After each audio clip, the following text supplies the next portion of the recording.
Welcome back to Just Giants with Grump and the Cranky Fan, the best damn podcast for the best damn football team. I'm your host, the Football Grump. With me, as always, is Mike, the Cranky Fan, and the Giants are officially a 4-win team. A 10-7 victory over the New England Patriots in a drizzly, rainy day in the Meadowlands. Tommy DeVito, hometown boy, was talk of the town going into the game, and I don't know. I'd say more so after. Yeah, and I guess more so after. I myself, I heard that he did not get a game ball, so I myself went home and ordered the Tommy DeVito from my local pizzeria. You know, we looked up that place where one of the writers went to, and for Crump and Grank's annual Christmas party in December, on our way out to the party, we will be stopping there and having a sandwich ourselves. I am suffering from a cold, as you can tell, my annual Thanksgiving Day cold. I had a miserable weekend. Even though we won a game, sitting in miserable weather at the Meadowlands after, watching Florida lose to Florida State, getting 2 hours sleep, flying up, seeing the Knicks lose after that in the last second shot, and just basically collapsing at home. It was a rough weekend for me, but I'm glad at least we can talk about a victory and what that all means and how we should feel about that. So another action-packed episode for us here. Yeah, man. I mean, it is what it is, right? Let's talk about some things, right? The offense still can't move the ball, so I'm not going to talk too much about the offense. But one spot where they really did move the ball, the New England was pretty good at stopping the run. So this whole offense sort of operated off of the shot ball to Jalen Hyatt, and it's pretty cool because we've struggled to see. We've seen him separate and stuff like that, even early on in training camp. He had some of the more highlighty catches throughout training camp. Just more highlight plays, and it just hasn't really happened too much in games. And we just see all these like missed opportunities or just bad throws to him. And I'm not saying Tommy DeVito delivered strikes, but they were good enough throws. Is the best I guess we've seen. We saw moves by Hyatt too. We saw him shake and bake, and it wasn't just run a fly and just get open. It was a little bit in space, juking a guy, and those are the things that you get excited if we think he could potentially be a number 2 or number 1 receiver on this team. He can't just be running fly patterns all the time. You have to actually be a receiver and run routes. So that was very encouraging. Yeah, and also you had early on, I think like the first drive of the game, he had that like deep over route for like 30 yards or something like that. Did a toe drag along the sideline. I mean, he went 5 of 6 for 109 yards. The one incompletion was just a really, really good defensive play. Really good defensive play. Otherwise, throughout the game, he abused J.C. Jackson, which this might be a 2-win Patriots team, but J.C. Jackson is a pretty good corner. So, I don't know. It's comforting to see him develop throughout this otherwise pretty gray and unpleasant year. That's why we're still watching. We're not watching anymore for the wins or good quality product from, the starting 11 on either side of the ball. It's like, what can we see? What green shoots can we see that we can take and build on for next year from an individual standpoint, a unit standpoint, a coaching standpoint? And, seeing Hyatt is definitely one of those things that gives me kind of hope for next year. That as we kind of get back to full strength and we start over next year. Tommy DeVito, just to basically what I saw, he looked functional. The best I can say, really. I mean, some good touch on throws, stuff like that. I don't want to like underplay the shit out of him, but like honestly, the biggest thing for me that I can say is this was a game. It did not look like a chicken with his head cut off. Like just running for his life. This looked like someone running an offense for real. A bad one, a miserable offense that struggled to move and scored only 10 points. But this looked like football, right? Sure. I mean, yes. We saw a guy looked like bad football, but it looked like football. It didn't look like absolute panic out there.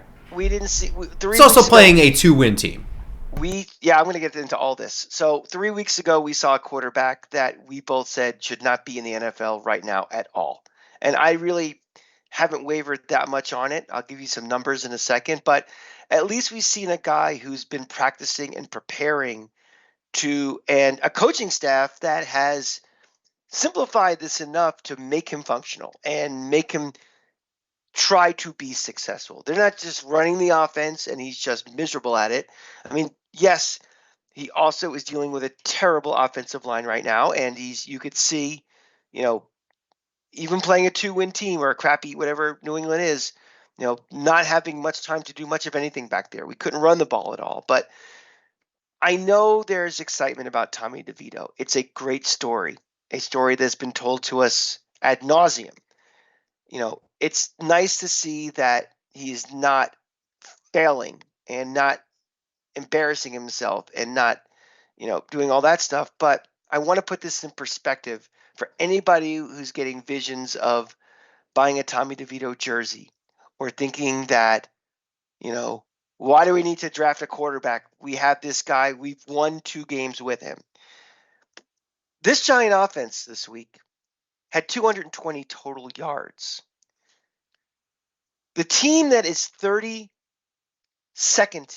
in the league in total offense is the New York Giants, who averaged 258 yards of offense. So, he completed some passes, but this offense is still very bad. We had 162 passing yards. That's 30. That would make us 31st in the league in passing. Who's last in the league? The Giants with 151 yards a game. So we actually had a little better passing game than our average. I know there's some real, absolute stinkers in there, like when he first started playing and all that. But my point is that this still falls under the nice story. We're pulling for the guy. I mean, I know all you Jersey guys are so excited because one of you is, and he's the stereotype. The family's the stereotype. It's great. But this is not Jeremy Lin. This is not a guy out of nowhere who all of a sudden is beating the Lakers almost single-handedly. This is not a guy who, is going to get his next contract and make $80 million. Put it in perspective of what it is. It's making an unwatchable season at least watchable and at least gives you some interest. But that's kind of all it is right now. Yeah. It's it is what it is.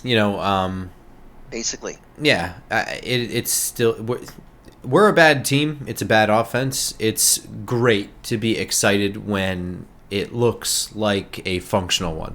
That's fine. Yeah. And that's kind of where I'll leave it. There's cheer for. He's doing a great job being thrust into a situation. I hope he continues to develop throughout these meaningful reps that I think are way above his head right now, given what's in front of him. I mean, this isn't like a Brock Purdy situation going into a very comfortable-ish spot. Like, we were a bad team that lost a quarterback, not a good one. Not a Super Bowl team that lost a quarterback. So, yay, whatever. But future of Tommy DeVito is not. Don't think about that. Don't even think about anything. Just cheer for him on Sundays and let him develop, and that's it. The only thing I will ask you, Grump, is before we move on from this, Tommy mania, has there anything you've seen in the last couple of weeks that makes you think that he can be a realistic development project to be a backup in this league? Now that we've actually seen him a little bit with live bullets, granted, it's against the dregs of the league, and obviously the competition is going to be stepped up quite a bit when we get back from the break. But are you seeing anything that says, okay, I'm willing to invest the time and the effort that he can be a functional, reliable backup quarterback in this league? Yes, but they're less exciting than I think people who are big fans will be latching for. I mean, like, some of it is intangible, right? Like, the moment doesn't seem too big for him. Remember, he's riding high now, but he had to play the Cowboys. So that was one of the worst games in NFL history. I mean, that was horrendous. And he bounced back from that. and that is something worth noting. It's something if I were the way I'm evaluating him is the way I'd evaluate an undrafted free agent, which is kind of similar to college. So all this is kind of drafty talk, but like that's just something I would write down. Like that's huge, that sort of thing. But like it could end up being nothing. It's not like I saw some laser, but like he threw some decent balls. He looked. I don't know. He looked like he was executing stuff. It looks like he has good relationships with his receivers. It clearly looks like he puts in the work week to week. We've seen improvement. He has not improved from bad to good, but we've seen week to week improvement. So, yes, especially because the time, effort, and money to develop him into a backup is minimal for a couple of years. I've seen enough to do that since they've seen enough to sign him. Like, as an undrafted free agent, they probably paid more for him. I don't know the numbers off the top of my head, but oftentimes those players end up making more money than seventh round picks because the seventh round salary is locked. Undrafted free agency is literally free agency. So the ones that teams want the most can kind of negotiate bonuses and stuff like that. So they clearly saw enough of him to invest money into him initially. If they've already felt that way, I've seen only positive things given the situation that he was thrust in. Just nothing that would make me think that it's upcoming anytime soon. You know what I mean? Like he needs some real time in the weight room. Running an entire practice squad, offense is something he barely even got to do. So some stuff, but not much. He has a $750,000 base salary. Cap hit is $416,000. So, and it's a 1-year contract. Yeah, I mean, regardless, I'm just saying, like, free agency at the end there, like, the draft pick, you kind of just, like, throw a dart at the wall. Free agency, you're actively seeking players and fighting other teams for them. So they clearly saw enough to go through all that hubbub. And then he ended up sticking around, so, with the practice squad, so. Mm-hmm. Yeah, given what they've already invested, I've seen enough. But it's nothing that I would like brag about to anybody or talk about at all. Yeah. Agreed. Otherwise, one other thing I wanted to mention about the offense, in a game in which Saquon Barkley was pretty much shut down, minus a few Saquon things where he broke a couple, our run game just sucked. Isaiah Hodgins, honestly. One individual effort play. He's been a pretty quiet player this season, but 100% individual effort play turned otherwise would have been a failed third down conversion in the red zone into a touchdown.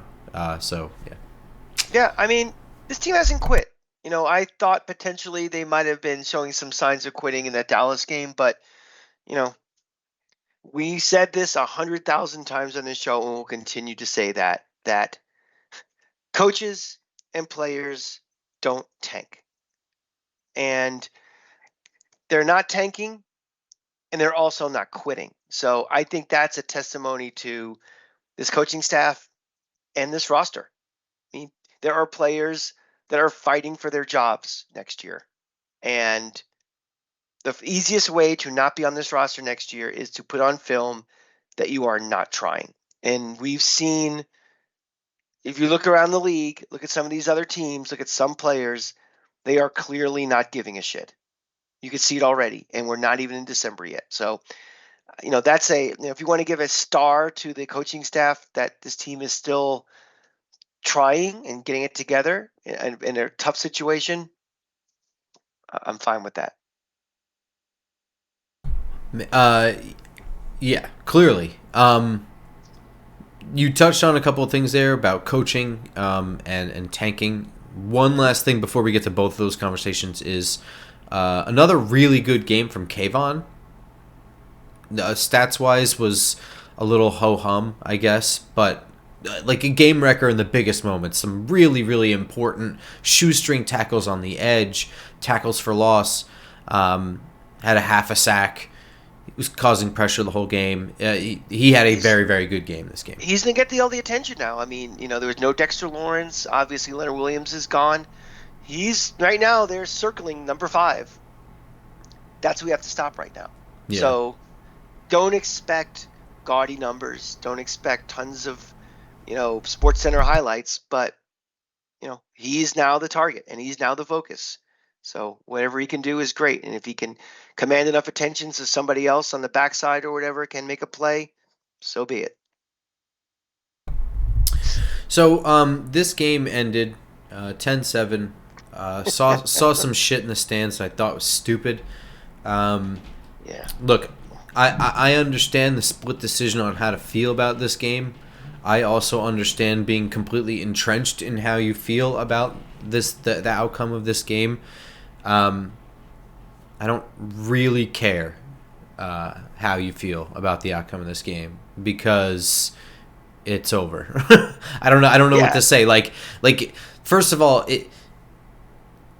I don't approve of coaches doing what Doug Peterson doing in that you are trying to lose a game, so you sat a bunch of players and now you're actually still winning despite that, so now you're just pulling players. I don't approve of that. I do think that's like it's perfectly legal. I mean, I'll probably bitch about it. If you ask me my opinion, I think that's shitty. I think it's not good for anything. You're not developing anything now. You're not using any of this potential injury. There's veterans who are having their times wasted. Don't pull our cranks and say we want to see how our third string quarterback looks. That's what he said after the game, which was such a line of bullshit. Yeah. And something, he got fired after that. Yeah. Well, I mean, I'm just saying, so knowing that coaches and players are never going to tank, which means outcomes are going to be outcomes. You're going to coach to win. You're going to play to win. So whatever happens, happens. So I don't care how people feel.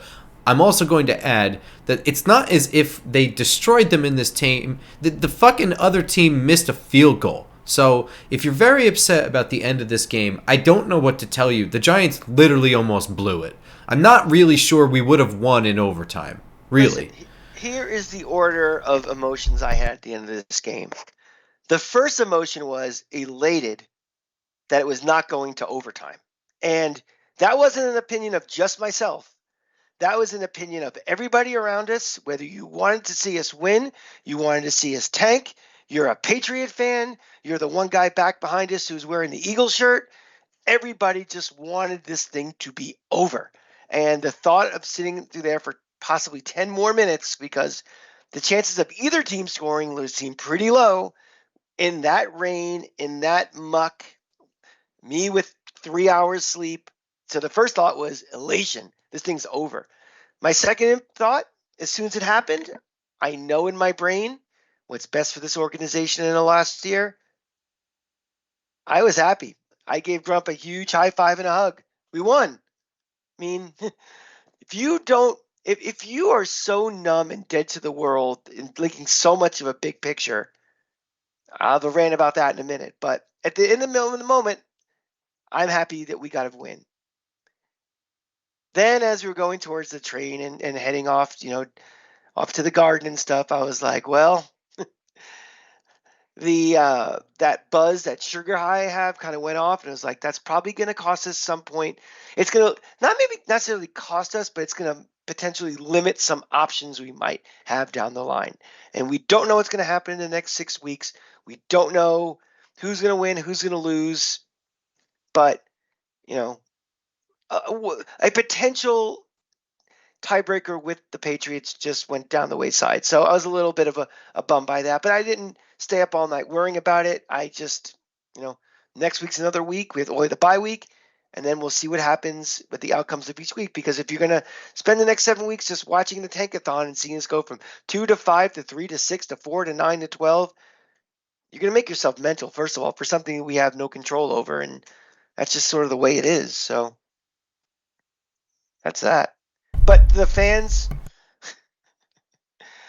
there's nothing worse than a bad Giant season, because when the season ticket holders sell their tickets and the riffraff shows up, and I don't mean just the riffraff Patriot fans, I'm talking about the riffraff Giant fans, it becomes a rather miserable experience for the people who actually go every week. And I give a fart once again to season ticket holders who sold their tickets, because we suffer for it.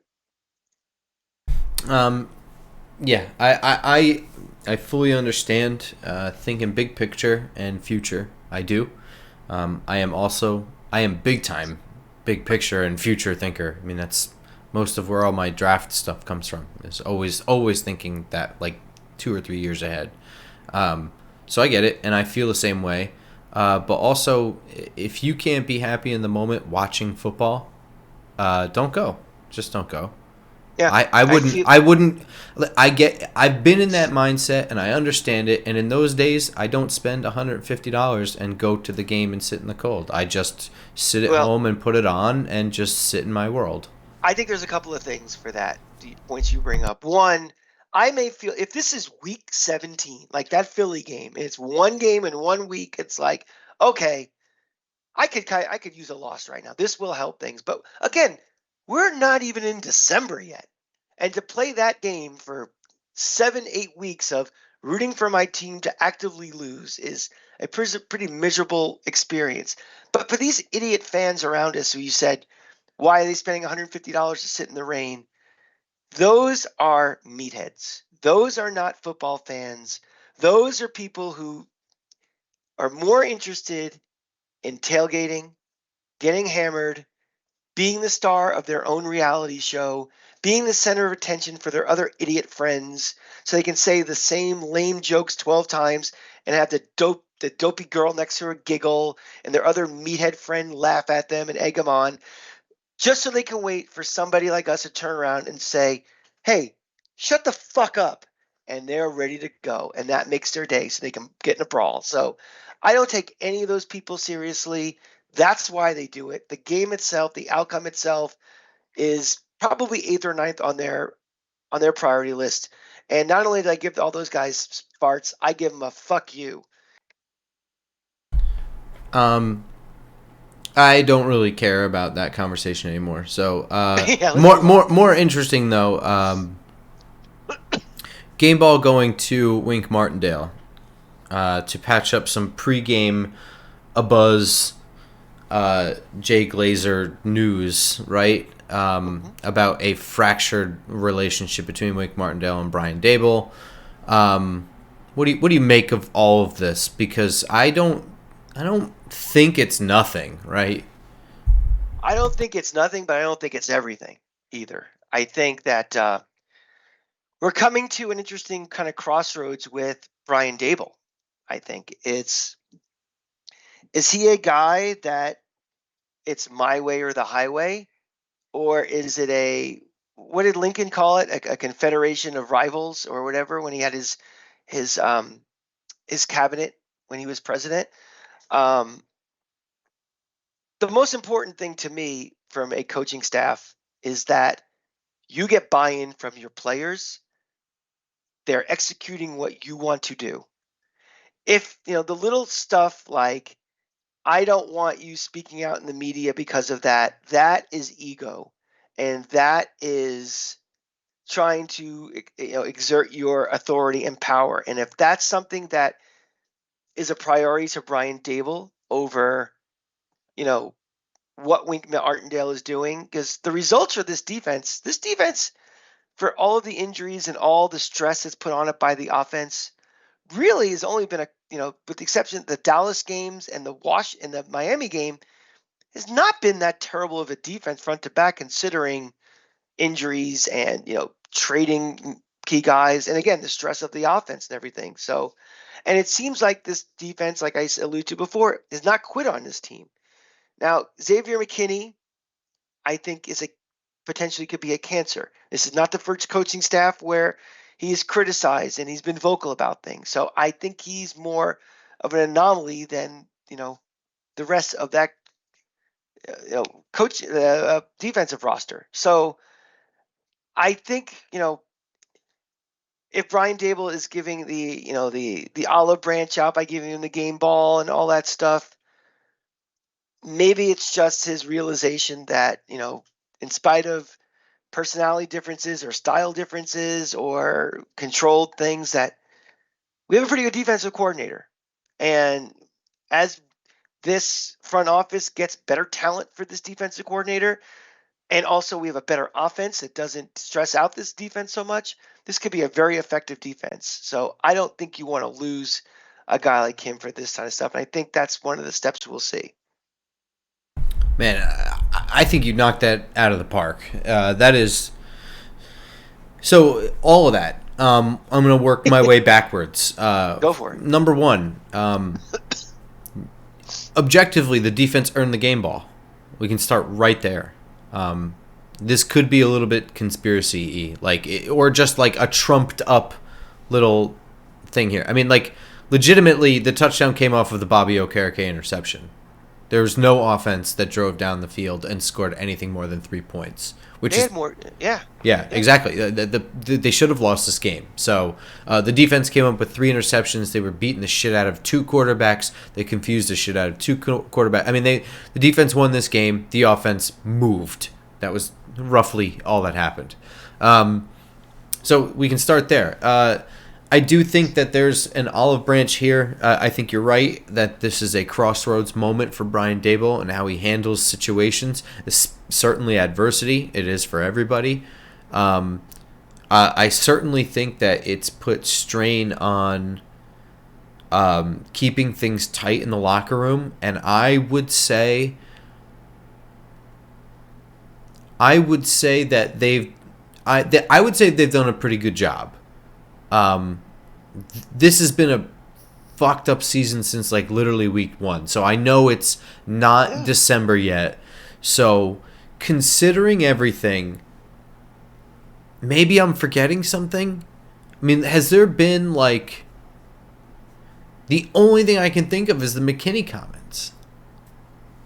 That's been like I have to imagine that when seasons like this happen, that like, there are sharks looking for these stories, right?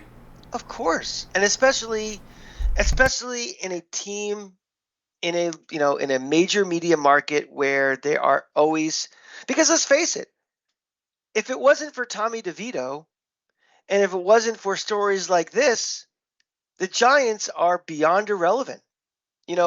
And having the Jets be more of a cluster than we are, that just puts them more on the back page than us and makes us even more relevant. So, Fox, Glazer works for Fox, right? Yes. Last I knew. Yeah, and the vast majority of Giant games are on Fox, and they are trying to keep eyeballs on this team. And if it's not going to be a good product, you want to create soap opera. I mean, wrestling, the WWE is still a thing, not so much for the matches, but all the trumped up soap operas and dumb stories that they do, and they're trying to make something out of nothing. And Wink, he looks like a guy. He looks kind of like a villain. He looks like an old school coach, and Daboll, he's a character looking guy also. And when you hear that head coach and defensive coordinator are on the same page or on the outs, or there's strained relationships, people think in their minds back to the old NFL films of Buddy Ryan punching an assistant coach, or people having to be physically. So you give a hint that might happen, people will care and pay attention. So yeah, so I mean, I have to say we've seen mistakes with Brian Daboll, so I don't want to say like, and I mean like from day one, he's not been infallible. He's a rookie head coach. Yeah. I'm just saying. So I'm not saying he's been perfect, but considering the shitstorm that he's kind of in and the market that he's in, I think he's handled that portion of the job pretty well. He's been tight-lipped, and it's kind of honestly, it feels like it's kind of dulled the media. And honestly, the only story has been that Wink Martindale reopened the story of his own volition. Like, right? Like, yeah. As far as I can remember, and I know that's super recently, so maybe I'm like just really bad memory, but it feels like for this entire awful season, like there's just been swarming around like Daniel Jones's injury, like trying to get information. Everything has been very hushed. it's dulled the ability to do anything other than like just kind of wonder and guess, and stories mostly just died as results came out, right? Like Daniel Jones came back from his neck thing. He ended up getting hurt in that same game, so like it never really materialized, but I mean that story just kind of went away. Even like the Evan Neal story kind of went away too. Well, we'll get to that in a little bit, but no, just the story itself kind of. yeah, I would say like even like it feels like the Bobby Johnson story is sort of going away. Like we're not really talking about him that much unless I'm missing something. I mean, it's just like it's not been like a circus. It's just been a bad team. It's been a bad year. Yeah, I mean, yeah. it started and a bad year that started immediately with a shock to the system with a 40-0 loss to your biggest rival on prime time after a playoff appearance, and with a resulting injury to your franchise left tackle. So it was immediately, bam, we're down to DEFCON 2 immediately.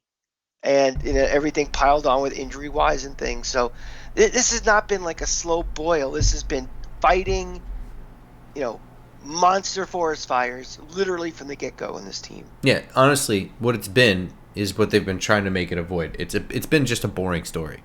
And then what did I say before? The team hasn't quit yet. So yeah. So, but I think I agree with everything with you. With Daboll, Wink, I think that Daboll wants Wink to be here. I think he likes his approach. I think that they disagree at times, as all assistant coaches do, because it's football and it's work, and that's just what happens. It's an ego-driven job. These guys, you don't get to where you are without having an ego. And, Wink Martindale is one of 32 guys in this world who's defensive coordinator. Brian Daboll is one of Daboll is one of 32 head coaches. These guys have big personalities. They are type A guys, and they're going to clash. It happens. I mean, think about your own jobs everywhere you work with. Is everybody kumbaya in every little thing you do? And every Teams call you're on, every Zoom call, everything is, oh, great, I agree, good, sounds good to me. No!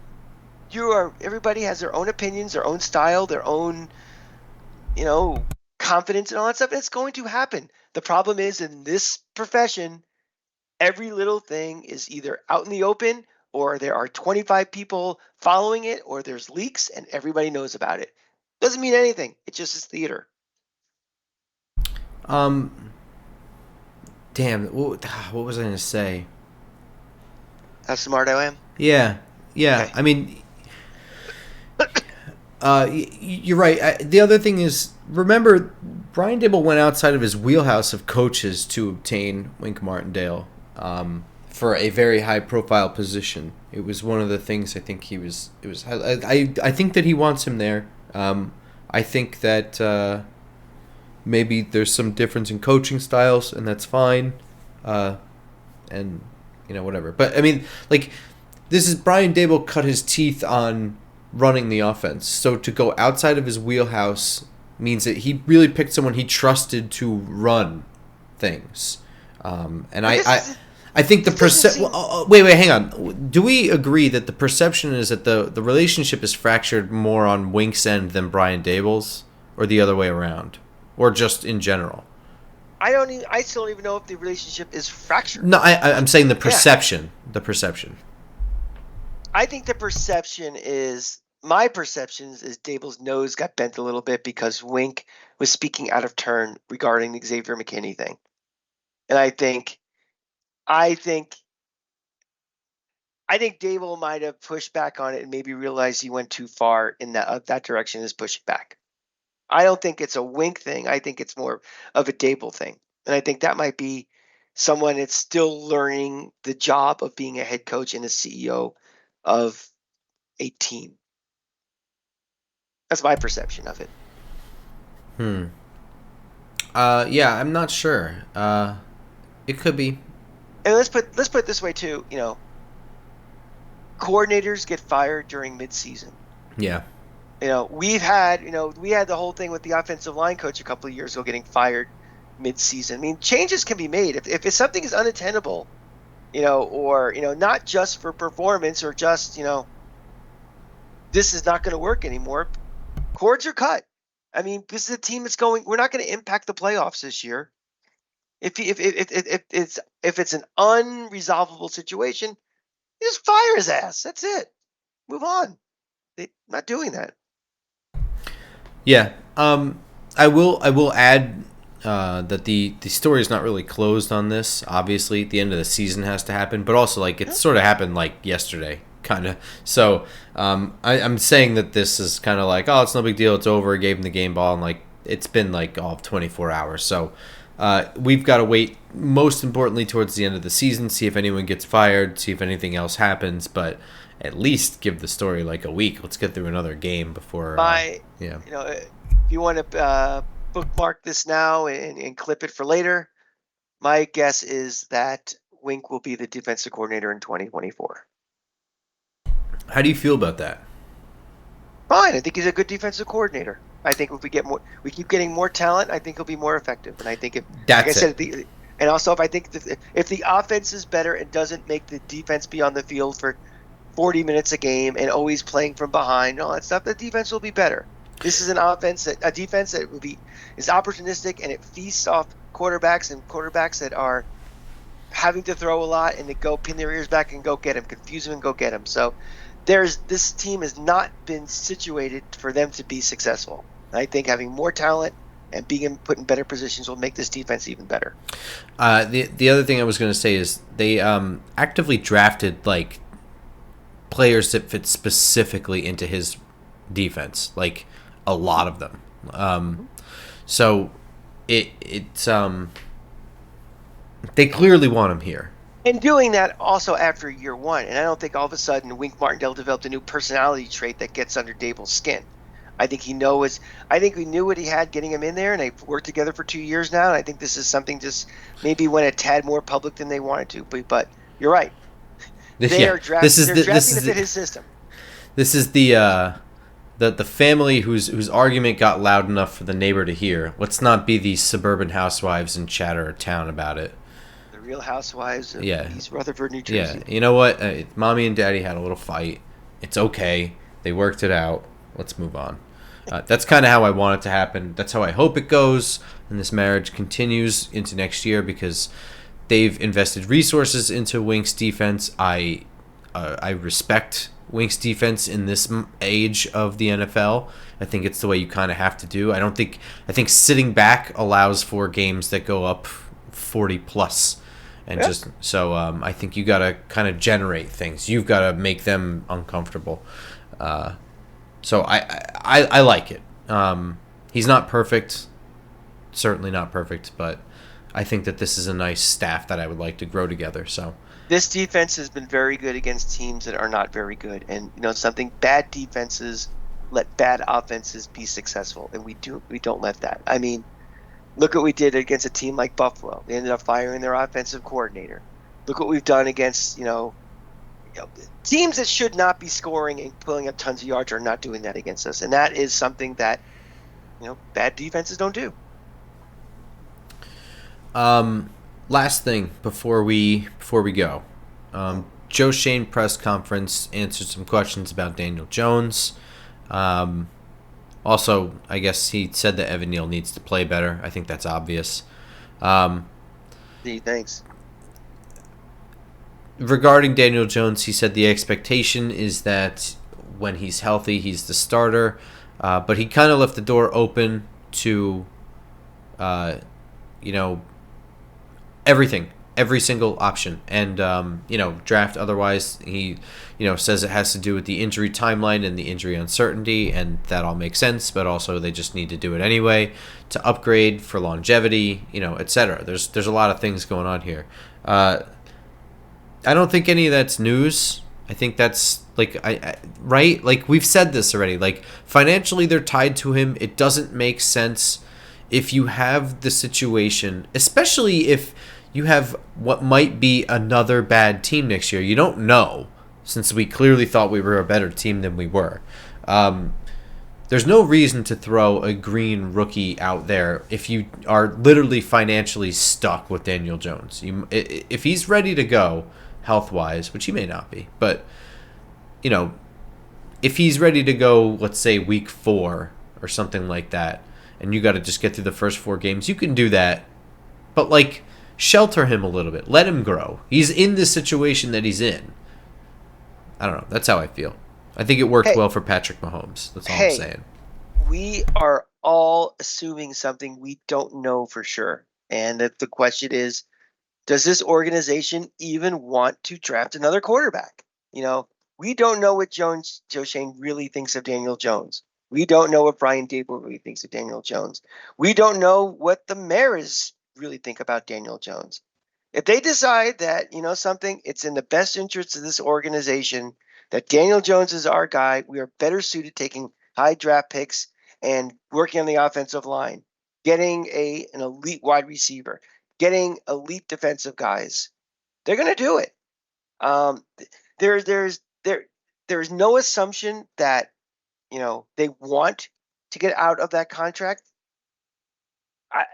I don't know. I think we are all just taking that kind of leap of well, they're going to do this. I mean, I've had my opinion on theirs, but we don't know what they're thinking. We honestly don't. Yeah, and that's fine. But I mean, just I don't know. I guess my whole thing is that answer tells me exactly what I want a GM to say, and also nothing at all. You know what I mean? Like, he's leaving every option open, as I want my GM to do in this exact situation. I want to know that he is actively working. I don't want to hear that he is laser focused on watching Caleb Williams. You know what I mean? Like, I don't want that, because I don't want him to say anything. Well, Nothing. Yeah, for starters, that. But also, I also don't want him to laser focus in one area. Sometimes solutions come in multitudes. You know what I mean? Like, maybe the draft pick solution ends up being obvious on draft day, right? Like, maybe the draft board falls in a way where it didn't matter how much time he spent scouting, because for whatever reason Drake May fell to us or whatever, right? But like, maybe the most important thing that he did this year is that he spent time on the road, found a veteran backup, and that veteran backup won us the first 4 games before Daniel Jones could start. You know what I mean? I'm just saying, like, he needs to be a GM and fucking look in every direction. He said a normal answer. It's not worth. GM press conferences say nothing to me. I don't know. Yeah, I personally just don't think they should say anything at all, because they're not going to tell you what they're really thinking anyway. So most of it is it's GM speak gibberish. And if they say something that, people put their feet to the fire. I mean, the situation changes literally every day. I mean, the results of the Chicago game tonight impacts what our potential, draft spot would be. So every day there's a variable that changes. And, on draft day, the situation will be different than it is right now. So how can they comment on something that they don't even know where they're drafting, what the ultimate needs are going to be? We don't know any of this stuff. We don't know anything. So if you don't know anything, don't say anything. Don't be tied to a comment of if it's made flippantly or just arrogantly or ignorantly. I just assume these guys just don't even have it, because I don't care what they say. They're not going to tell you what they're really thinking. I think that'd be a detriment to the team if they tell you what they're really thinking. So let them do their little, verbal diarrhea of saying nothing. So Friday morning we will have our game preview episode. Oh no, we won't. Our bye week. We have a bye week, so bye week preview. We shouldn't lose that one. How do you want to do this? Do you want to do Monday episode? We'll do recap, and what I really want to talk about, we already discussed this. What we're really going to talk about is kind of an assessment of the team and looking forward to the end of the year, some expiring contracts, some areas of need. We're beyond the middle of the season at this point. I think we have a good idea of some potential problems, some potential solutions. We're not going to talk specifically about draft picks. That's not going to happen. But whether or not solutions can be found in the draft, where they can be found in the draft, where they can be found in free agency, that sort of thing. And so that'll be next week. Also, obviously, a lot of news happens in between now and then with the bye week here. So follow on Twitter at @football_grump, at the Cranky Fan. There might be an emergency episode, should there be one. I guess this is kind of the time coaches get fired. Frank Rank got fired today. We just talked for 15 minutes about Wink. It's no big deal. We could end up, as soon as we hit submit to YouTube, Wink got fired, so who knows? Yeah, that would be And then we'll have an something. emergency. Yeah. Yeah, so there might be an emergency episode, but probably not. I don't anticipate there being one, but that's what you can expect next week on iTunes, SoundCloud, Spotify, and of course YouTube. Until then, we will see you. Go Giants. Go Giants.